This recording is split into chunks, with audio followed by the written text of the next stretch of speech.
भारत का नक्शा हम सब जानते हैं, पहचानते हैं। लेकिन क्या हो अगर ये कहा जाए कि ये नक्शा जिसे हम इतना पक्का मानते हैं वो असल में पत्थर की लकीर है ही नहीं।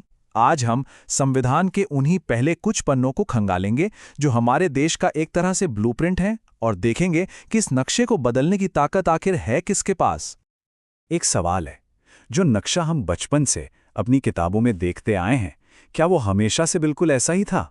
और क्या वो आगे भी हमेशा ऐसा ही रहेगा? सवाल सुनने में तो बहुत सीधा लगता है, पर इसका जवाब शायद थोड़ा चौंकाने वाला है। और जवाब है नहीं।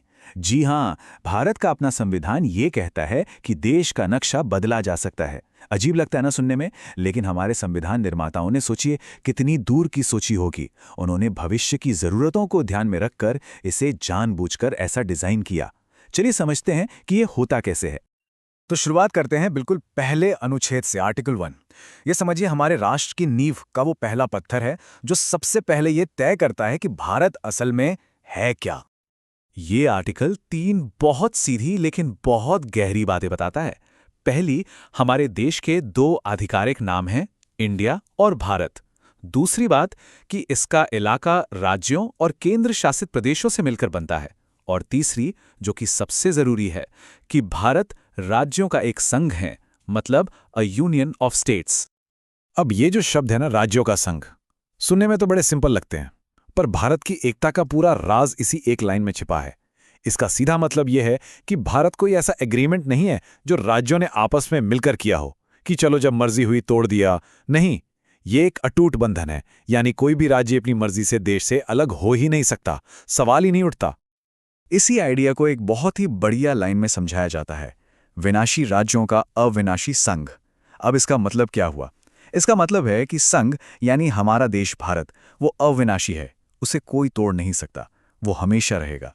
लेकिन उसके अंदर जो राज्य हैं वो विनाशी हैं, यानी उनकी बाउंड्रीज, उनके नाम, या तक कि उनका होना या ना होना भी बदला जा सकता है। तो ठीक है, अगर राज्यों को बदला जा सकता है तो सवाल ये उठता है कि ये होगा कैसे, ये पावर है किसके पास? बस यहीं पर तस्वीर में आते हैं अनुच्छेद 2 और 3। आप इन्हें वो संवैधानिक टूल्स या औजार समझ सकते हैं जिनका इस्तेमाल हमारी पार्लियामेंट, हमारी संसद, भारत का नक्शा बदलने के लिए करती है। अच्छा, इन दोनों आर्टिकल्स में फर्क क्या है वो इस टेबल से एकदम क्लियर हो जाएगा। देखिए, आर्टिकल 2 तब काम आता है जब हमें किसी बाहरी टेरिटरी को भारत में शामिल करना हो, एक नया राज्य बनाना हो। जैसे 1975 में सिक्किम भारत का 22वां राज्य बना था। और दूसरी तरफ है आर्टिकल 3। ये देश के अंदर ही काम करता है, मतलब मौजूदा राज्यों को बदलना, उनकी बाउंड्रीज बदलना, किसी राज्य को तोड़कर 2 राज्य बनाना, ये सब। इसका सबसे हाल का उदाहरण है 2014 में बना तेलंगाना। और ये सिर्फ किताबी बातें नहीं हैं, असल में इन पावर्स का इस्तेमाल कई बार हुआ है। ये टाइमलाइन देखिए, 1975 में सिक्किम भारत का हिस्सा बना। फिर साल 2000 में एक साथ 3 नए राज्य बनाए गए, छत्तीसगढ़, उत्तराखंड और झारखंड। और फिर 2014 में तेलंगाना बना। ये सब उदाहरण साफ साफ दिखाते हैं कि भारत का नक्शा समय और जरूरत के हिसाब से बदलता आया है। लेकिन यहाँ एक बहुत बहुत ही जरूरी बात है। जब आर्टिकल 3 के तहत किसी राज्य को बदला जाता है तो उस राज्य की विधानसभा से पूछा तो जरूर जाता है, उनकी राय ली जाती है, पर उस राय को मानना या ना मानना ये पूरी तरह से केंद्र की संसद पर है। मतलब फाइनल डिसीजन हमेशा हमेशा पार्लियामेंट का ही होता है। अब आते हैं आर्टिकल 4 पर। देखिए, अगर आर्टिकल 2 और 3 वो टूल्स हैं जिनसे नक्शा बदला जाता है, तो आर्टिकल 4 वो मास्टर की है जो इन टूल्स को इस्तेमाल करने का ताला खोलती है और इस पूरे प्रोसेस को बहुत ज्यादा आसान बना देती है। और यहीं पर इस पूरी कहानी का सबसे दिलचस्प, सबसे चौंकाने वाला हिस्सा आता है। आर्टिकल 4 ये कहता है कि किसी राज्य को बनाने या बदलने के लिए, यानी आर्टिकल 2 या 3 का इस्तेमाल करने के लिए, संविधान में कोई बड़ा संशोधन यानी कॉन्स्टिट्यूशनल अमेंडमेंट करने की जरूरत ही नहीं है। मतलब इसके लिए कोई स्पेशल मेजॉरिटी नहीं चाहिए। इसे संसद में एक साधारण कानून की तरह एक सिंपल मेजॉरिटी से पास किया जा सकता है। सोचिए, ये कितना आसान बना देता है इस पूरी प्रक्रिया को। ये संसद के हाथ में एक बहुत बड़ी ताकत है। तो फिर इसका मतलब क्या निकला? मतलब ये कि हमारे संविधान निर्माताओं ने जानबूझकर इस प्रोसेस को फ्लेक्सिबल रखा, लचीला रखा। क्यों? ताकि वक्त के साथ प्रशासन की जरूरतों के हिसाब से देश के अंदर जरूरी बदलाव आसानी से किए जा सकें और देश एक यूनिट के तौर पर मजबूती से जुड़ा रहे। तो इन पहले 4 आर्टिकल्स की हमारी ये जो छोटी सी यात्रा रही, इसका निचोड़ गया है।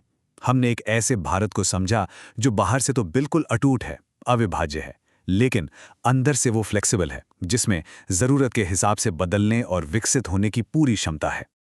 तो अगर मोटी मोटी बातें याद रखनी हो तो वो ये हैं। पहली, भारत एक अटूट राष्ट्र है। दूसरी, कोई भी राज्य इससे अलग नहीं हो सकता। तीसरी, पार्लियामेंट के पास किसी भी राज्य को बनाने, मिटाने या उसकी सीमाओं को बदलने की आखिरी पावर है। और चौथी, यही वो ढांचा है जो हमारे देश की अखंडता और प्रशासनिक लचीलेपन के बीच एक कमाल का संतुलन बनाता है। तो अगली बार जब भारत का नक्शा देखा जाए तो ये याद रखना होगा कि ये पत्थर की लकीर नहीं है। और ये एक सवाल हम सबके लिए है कि जब संविधान संसद को इतनी बड़ी शक्ति देता है तो भविष्य में आने वाले सालों में भारत का नक्शा कैसा दिख सकता है। इस पर सोचना वाकई दिलचस्प है।